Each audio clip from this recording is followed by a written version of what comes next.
Dahil nga maaga nga si Gail nagising kaya sabi ko pupunta nga kami dito sa kabila dahil masama yata ang pakiramdam ng bata. Para ka kumahanginan man lang nga mga mare. Ito kasi bata na to basta nga gusto niya lumasa ay talaga namang ahampasin ka nga sa may balikat. Rin kasi talaga ang nagagawa nga ng mga ganitong tanawin lalo na kapag masama ang pakiramdam mo. Kung ganito rin naman nga kaganta yung mga tanim nga mga mare ay talaga marerefresh nga ang isip mo. Kaya nga si tatay dito maaga pa lang ay lagi na nga nandito yung mga mare para check na yung mga tanim nga natin dito. Di man nga ganun karami, at least nga mga mare may nakikita nga tayong berde. Ito nga palagi ni tatay ginagawa, mag-ahawon nga siya dyan, kaya naman napakalinis nga dito, walang mga damo dahil nga kay tatay. Yung damo nga, paisip pa lang ang tumubo, kinukuha na nga yun ni tatay. Lalaki at ate Marley naman nga, nagtulong na nga rin dito mga mare. Balain nga mga mare, mag-iingat nga kayo lalo na nga sa daming ang sakuna na nangyayari sa atin. Saan man nga kayo dako ng mundo, palagi nga kayo mga maring mag-iingat. Wala naman nga sila itong gagawin sa kabila kaya naglinis na nga lang dito sila Naki. Sa isang pamilya naman nga kapag tulong-tulong sa mga gawain na talaga napapabilis nga yun. Dahil nga mga mare kagabi talaga medyo nahirapan nga din kami. Ewan ko ba sa bata na to, parang nahawa nga ng tito niya ng sipon. Kaya maya't maya gigising tapos matutulog. Kaya pwede nga talaga kami. Sabi kasi mga mare ng pidya niya kapag nga daw 8 months na nawawala na nga o na-expert na nga daw yung galing na nutrition nga sa akin. Kaya kapag nga mga ganitong buwan o taon ay talaga nagisakitin nga daw ang bata. Wala nang kasi siya mga marang iniinom na vitamins kasi nga malusog naman nga daw si Gail, wag na nga daw sanayin. Pero kayo ba mga mare, naniniwala nga kayo kapag mag-iisang taon ng bata ay palagi nga daw nagkakasakit? Marami rin talaga ako natatanggap na ganong komento nga mga mare, pero hindi ko alam kung totoo ba yun o ano. O baka nagkataon nga lang lahat, pero sabi naman nga nung mayroon na talagang anak, ay ganun nga daw yun mga mare. Yung mga kamatis nga natin dito, ang lalaki nga mga mare ng bunga, napakasarap na igisa. Sakto nga to kapag nagsipaghinog tas minahuling ang tilapia ay gisado na yun. Ay sus, gisado tuloy, sarsado ba tawag dun. At ito nga yung baboy natin, tinan nyo naman napaka-cute. May ilan-ilan na naman nga sila dito mga maring nahuli kaya ayan, tinan na nga nila tatay. Partida hindi pa nga malayo yan sa atin kaya napakarami pa nga nahuli, pero paano pa kaya kapag medyo dulo? Kaya lang napakahirap din kasi sa dulo talaga mapapagod ka maglakad nga baka sa ilalim ng tubig.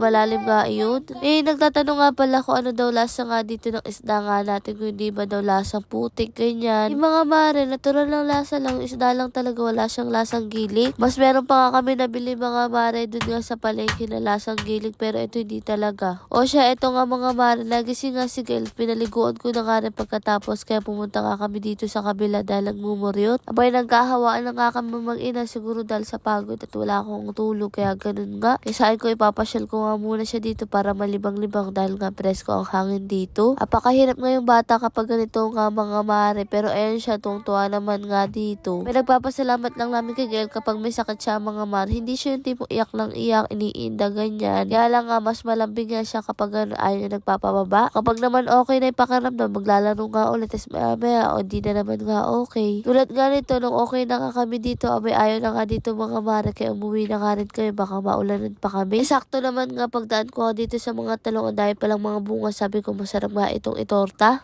Kaya naman nga ito sila tatay, tanghalian na naman nga, kaya kumain na nga sila dito. Ang sarap nga ng pananghalian nga nila. May sili na naman nga mga mare na kamatis at may isda na rin. Bago nga sila magsipag-uwi ay nagsipagkape muna nga sila dito mga mare. Nung mga oras naman nga na to ay pinatawag ko nga si Ran dito kasi nga sabi ko kumuha ng dahon ng malunggay para kay Gail. Mga mare, may isasuggest nga kayo yan, basta pwede nga gawin nga kay Gail. Paano ba naman, napakahirap pa inumin ng gamot? Mas gusto pa yung mga dahon-dahon na ganito na pinapakuluan. Alam nyo ba mga mare, yung oregano, ako ayoko ng lasa nun, pero siya gustong-gusto niya mga ganong lasa, kaya hirap na hirap naman kaya painumin siya ng gamot. Lord, marami pong salamat sa lahat ng blessing. Syempre sa inyo mga mare, para ba yun bukas na lang ulit.